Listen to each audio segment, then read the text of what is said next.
नमस्कार पेंशनर्स मित्रों, रामनवमी की हार्दिक शुभकामनाएं।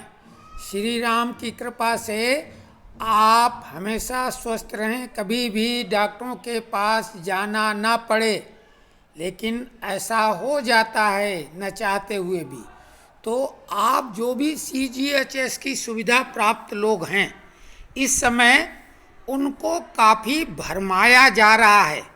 कोई भी मौका विपक्षी चूकते नहीं हैं, विशेषकर वामपंथी लोग जिनका अस्तित्व मात्र अब यूनियनों में रह गया है सिमट कर, और JNU में छात्र यूनियन और श्रमिक यूनियनों तक, वो बरगलाने भरमाने का कोई भी अवसर छोड़ना नहीं चाहते हैं। और ऐसे में उदाहरण सहित और पूरी सच्चाई आपको बताएंगे। पूरा वीडियो अंत तक देखें, साक्ष्यों के साथ, सबूतों के साथ पूरी बात रखेंगे। आप वीडियो पर बने रहें और अंत तक रहें, नहीं तो इस गलत फहमी वाली बीमारी का इलाज कोई भी डॉक्टर नहीं कर सकता है। ध्यान रखो, चुनावी माहौल है और ऐसे मौके पर कुछ भी मतलब कुछ भी अनर्गल प्रलाप किया जा सकता है और आपको भरमाया जा सकता है। तो एक पत्र इस समय लोग शेयर कर रहे हैं धड़ाधड़, वो पत्र आपके सामने है। पूरे भारत में टेलीग्राम ग्रुप में चर्चा। CGHS लाभार्थियों की कठिनाइयों को हल करने के बजाय अब सरकार CGHS को आयुष्मान भारत स्वास्थ्य खाते आभा से जोड़ना चाहती है, ताकि CGHS लाभार्थियों को निजी अस्पतालों के बजाय सरकारी अस्पतालों में उपचार प्रदान किया जा सके। आयुध कारखानों, रेलवे आदि जैसे कई विभागों में स्कूलों और अस्पतालों को या तो बंद किया जा रहा है या कारपोरेट्स को सौंप दिया जा रहा है, जो अत्यधिक शुल्क ले रहे हैं। सरकार खुले तौर पर कह रही है कि शिक्षा, स्वास्थ्य आदि गैर मुख्य गतिविधियां हैं और बजट आवंटन में कटौती कर रही है और कारपोरेट्स को सौंप रही है। दूसरा भाग देखें आप, इसका लेटर का बड़ा करके आपको दिखा रहे हैं ताकि आप पढ़ भी सकें। सभी CGHS लाभार्थियों से अनुरोध है कि वे CGHS ID को ABHA ID से जोड़ने के बारे में निम्नलिखित कारणों से सावधान रहें। ये सरकार का एक बहुत ही सुनियोजित और भयावह कदम है। अंततः CGHS लाभार्थियों को सरकारी अस्पतालों में उपचार प्राप्त करने के लिए मजबूर करना और पैनल वाले अस्पतालों से उपचार प्राप्त करने को लगभग अलविदा कहना धीरे धीरे और लगातार ये उस अपरिहार्य विनाशकारी स्थिति को जन्म देगा। अगला हिस्सा, अगर हम सरकार के गुप्त कदमों को नहीं पहचानते और नहीं समझते हैं, सरकार के इस सुनियोजित कदम का उद्देश्य केवल लागत में कटौती करना है, तो ये काफ़ी दुर्भाग्यपूर्ण है और इससे CGHS लाभार्थियों को आयुष्मान भारत लाभार्थियों के बराबर माना जाने लगा है और CGHS लाभार्थियों को आयुष्मान भारत लाभार्थियों की तुलना में मिलने वाले विशाल और अतुलनीय और विशिष्ट लाभों का लगभग अंत हो गया है।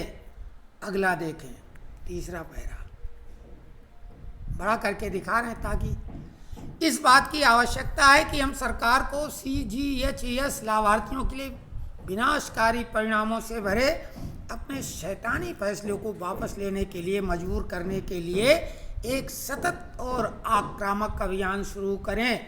अन्यथा हमें देर सवेर सरकारी कर्मचारियों की कतार में खड़े होने के लिए तैयार रहना चाहिए। अस्पतालों में एक कठोर वास्तविकता बनने जा रही है। सरकारी कर्मचारियों की आलोचना की, ये ध्यान देना कि उनकी कतार में खड़े रहने को मजबूर होना पड़ेगा। इनका अंदाज खुद लगाओ कि सरकारी कर्मचारियों के बारे में इनकी धारणा क्या है। पांचवा, उपरोक्त गंभीर स्थिति को देखते हुए हमें तुरंत अपने CGHS बैन ID को ABHA ID के साथ जोड़ने का विकल्प नहीं चुनना चाहिए, जैसा कि नीचे दर्शाया गया है। जब तक कि हमें स्वास्थ्य एवं परिवार कल्याण मंत्रालय और CGHS निदेशालय से स्पष्ट निर्देश नहीं मिल जाते कि हमें CGHS के तहत मौजूदा सुविधाओं से वंचित नहीं किया जाएगा, जिसके लिए सभी केंद्र सरकार, BSNL, रक्षा, डाक, CAPF आदि कर्मचारियों, अधिकारियों, पेंशनभोगी संघों, आबलिक यूनियनों, आबलिक फेडरेशनों, आबलिक परिसंघों, CGHS लाभार्थी संघों, JCM राष्ट्रीय परिषद, NJCA, NCCPA आदि द्वारा तत्काल अपील प्रस्तुत करने का अनुरोध किया जाता है। आपका भाईचारा V कृष्ण मोहन, राष्ट्रीय उपाध्यक्ष, केंद्र सरकार राजपत्रित अधिकारी संगठनों का परिसंघ। ये लेटर लिखा है V कृष्ण मोहन, राष्ट्रीय उपाध्यक्ष। ठीक है, ये नेतागिरी है। वामपंथी गैंग के लोग हमेशा सरकार के आलोचक रहे। इनका एकमात्र होता किसी न किसी बहाने से स्ट्राइक करवाना, और इनकी इन्हीं करतूतों की वजह से देश में कितने कारखाने बंद हो गए और उनमें काम करने वाले कर्मचारी भूखमरी के हालात तक पहुंच गए। ऐसे एक नहीं, अनेकों उदाहरण देश में हैं। और बात बात पर स्ट्राइक की धमकी देते हैं, और जब स्ट्राइक के बाद में कर्मचारी लिखते हैं कि हमें जबरन रोका गया, और उनमें से ज़्यादातर इनके नेता तक शामिल होते हैं।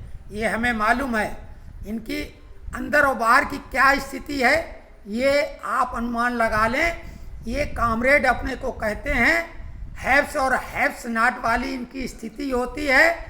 ये जिसके पास थोड़ी भी पूंजी हो उसे पूंजीपति कहते हैं, लेकिन आज सारे के सारे कामरेड नेता पूंजीपति बन चुके हैं। इसमें कोई जरा सा भी झूठ नहीं है। अब आप देखिए असलियत, सरकारी लेटर देखिए आप, ये भी हम बड़ा करके दिखाएंगे। 15 अप्रैल का ही लेटर है। कार्यालय ज्ञापन, office memorandum in continuation of the OM number Z15025/23/2023 DIR CGHS dated 28/3/2024. It is hereby brought to the notice of CGHS beneficiaries that creation of AVA ID, AVA number has been extended for a time period of 90 days with effect from 30/6/2024, 3 months from 30th June 2024.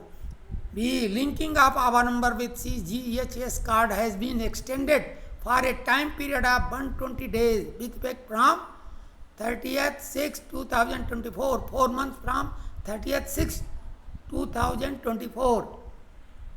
In order to assist the CGHS beneficiaries, kiosks shall be made operational at all the wellness centers by 30 June 2024.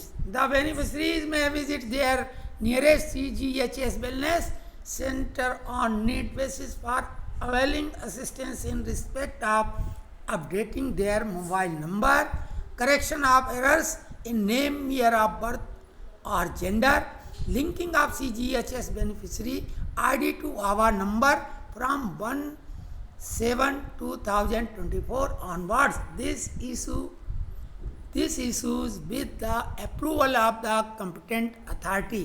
इसका हिंदी रूपांतर भी देखें। 15 अप्रैल का ये letter, कार्यालय ज्ञापन, दिनांक 28/3/2024 के OM संख्या इतना की निरंतरता में CGHS लाभार्थियों के ध्यान में ये लाया जाता है कि ABHA ID, ABHA नंबर का निर्माण 90 दिनों की समय अवधि के लिए बढ़ा दिया गया है। 30 जून 2024 से 3 महीने CGHS कार्ड के साथ ABHA नंबर को जोड़ने की समयावधि 120 दिनों के लिए बढ़ा दी गई है। 30 जून 2024 से 4 महीने, ध्यान दो, 30 जून 2024 से 4 महीने। आप सोच सकते हैं CGHS लाभार्थियों की सहायता के लिए 30 जून 2024 तक सभी कल्याण केंद्रों पर कियोस्क चालू कर दिए जाएंगे। इसके लिए तैयारी की जाएगी 30 जून तक। अभी कोई इसकी बात ही नहीं अब है। पहले जो आदेश था 30 अप्रैल तक का, सरकार ने समझा कि लोग बरगला रहे हैं, भरमा रहे हैं, वो भी अभी बताएंगे। लाभार्थी निम्नलिखित के संबंध में सहायता प्राप्त करने के लिए आवश्यकता के आधार पर अपने निकटतम CGHS कल्याण केंद्र पर जा सकते हैं। अपना मोबाइल नंबर अपडेट करना, नाम, जन्म वर्ष या लिंग में त्रुटियों का सुधार। नंबर 3, 1 जुलाई 2024 से CGHS लाभार्थी ID को ABHA नंबर से जोड़ना। 1 जुलाई से ये प्रक्रिया जोड़ने वाली शुरू होगी, तब तक आप खूब अच्छे से सोच लें। ये सक्षम प्राधिकारी के अनुमोदन से जारी किया जाता है। अब चुनावी माहौल है, ये कापी टू वगैरह है, ये तो बात की बात है। अब आप समझो पूरा इनका एजेंडा और इनका मंतव्य। CGHS central government health scheme, इसमें उपराष्ट्रपति, राज्यपाल, मंत्री, संतरी सभी आते हैं और जिस तरह से उनको सुविधा है, हाँ, बेसिक पे, और उसके हिसाब से आपको रूम का फैसिलिटीज़ जो मिलती है वो अलग कैटेगरी की होती। इलाज में कोई कोर कसर नहीं रखी जाती है और पूरे भारत में 600 अस्पताल CGHS पैनल्ड हैं, यानी उनमें ये सुविधा मिलती है। स्वाभाविक है, उनमें निजी अस्पताल ही वो ज़्यादातर हैं, 6 एम्स भी उसमें शामिल हैं और ये कुल मिला के देश भर में केवल और केवल 72 शहरों में ही हैं। ध्यान दो, देश के 72 शहरों में ही CGHS की सुविधा है और इसमें भी भर्ती होने के लिए कई ऐसी नाटक नौटंकी हैं, सीधे तौर से बोलते हैं। हालांकि उसके लिए भी आदेश जारी किए गए हैं कि काउंटर पे वो चस्पा किए जाएं। उसका हम वीडियो बना चुके हैं, हमने अपना नंबर भी दिया हुआ है कि अगर कोई दिक्कत हो हमें बताएं, हम उनकी खबर लेंगे, उनका रजिस्ट्रेशन कैंसिल कराएंगे जो उन्होंने CGHS की सुविधा ली है। लेकिन वो तो बात की बात है। अब ध्यान दो दूसरी तरफ, ये आभा क्या वाला आयुष्मान भारत हेल्थ अकाउंट, आयुष्मान जो भारत का योजना है स्वास्थ्य की, इसमें 23,300, कहाँ 600 और कहाँ 23,300, और इसमें भी प्राइवेट अस्पताल शामिल हैं और बहुत बड़े बड़े वेदांता जैसे अस्पताल भी शामिल है। तो कुल मिला के ऐसा नहीं है कि CGHS में कुछ बहुत कमाल है और इसमें कुछ नहीं है। आपको ये बता दें, ये बात ज़रूर है कि ये आम और गरीब लोगों के लिए आयुष्मान भारत योजना है। अब वो तथाकथित कामरेड उनके साथ अपने को कंपैरिजन कैसे करें, फिर नेतागिरी कैसे चलेगी, क्योंकि ये जो 72 शहरों में 600, ध्यान से सुनो, चुनौतीपूर्ण चैलेंज के साथ बात कर रहे हैं। बहुत ध्यान से कान खोल के सभी सामान्य जो CGHS कार्ड होल्डर हैं सुन लें। हम प्रूफ सहित बात करते नहीं, कईयों की खाल उतार के रख देंगे सामने, नंगा कर देंगे कईयों को। हमारी जानकारी में बहुत कुछ है। 600 अस्पताल जो हैं उनमें ये तथाकथित कामरेड टाइप के नेता दलाली करते हैं।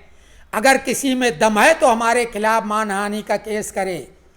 तथाकथित कामरेड क्या करते हैं? दलाली, अस्पतालों में भर्ती कराने से वहाँ कमीशन बनाने का, और बिल उनके अनाप शनाप बनाए जाते हैं।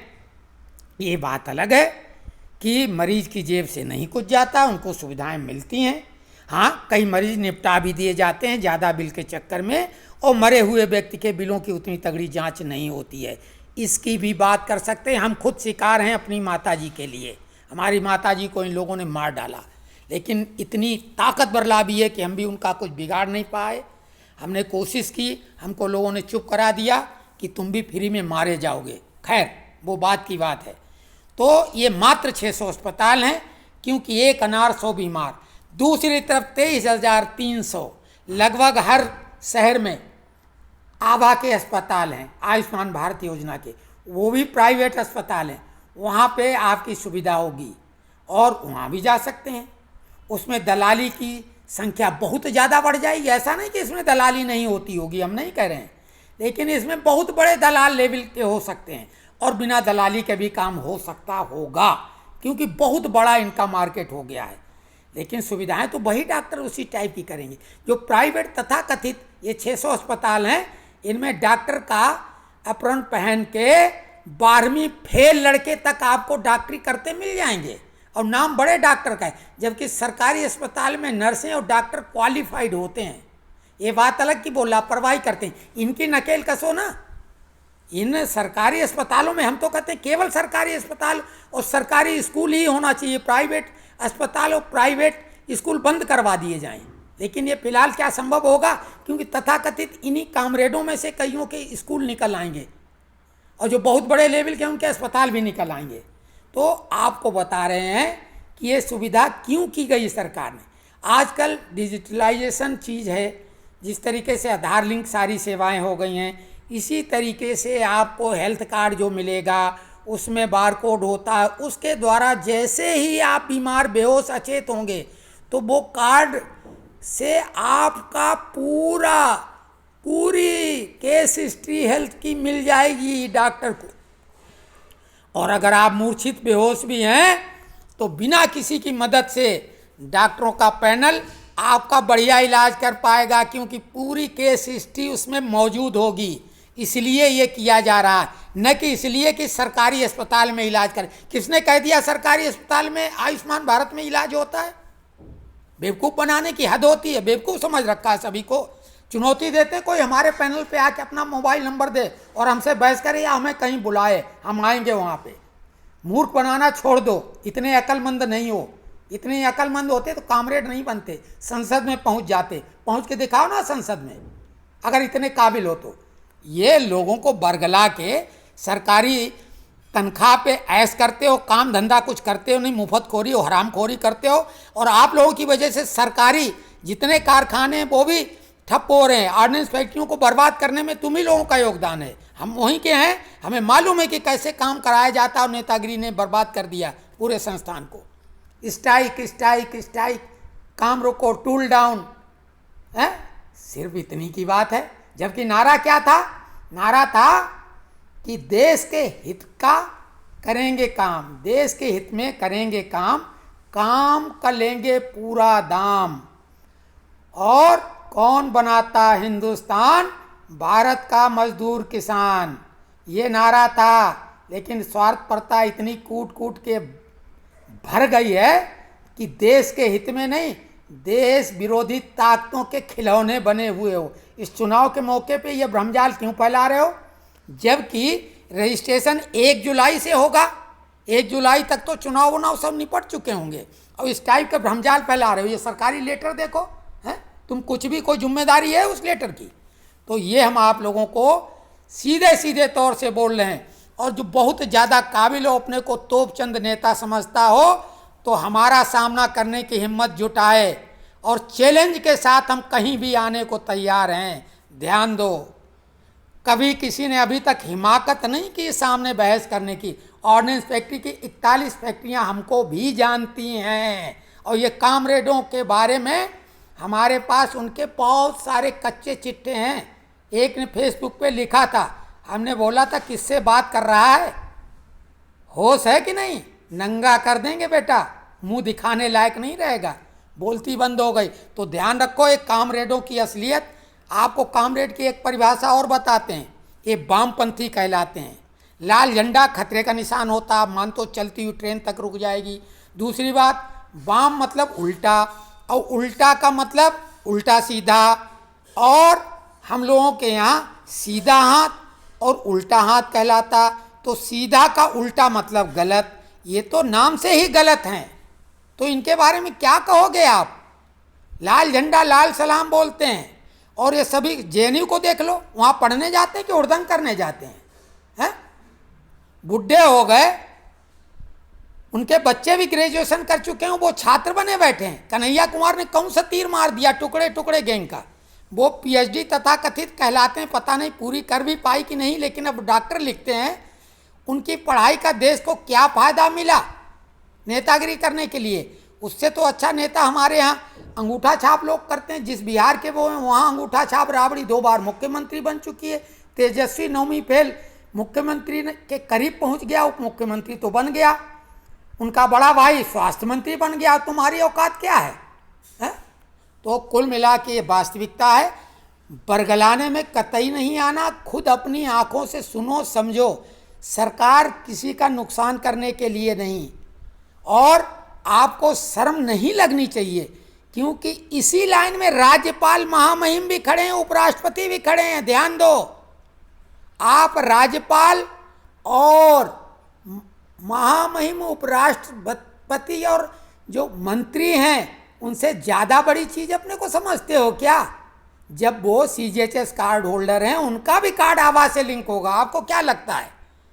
मैंडेटरी मतलब मैंडेटरी, अनिवार्य। और तुम्हारे चीखने चिल्लाने से होता क्या है?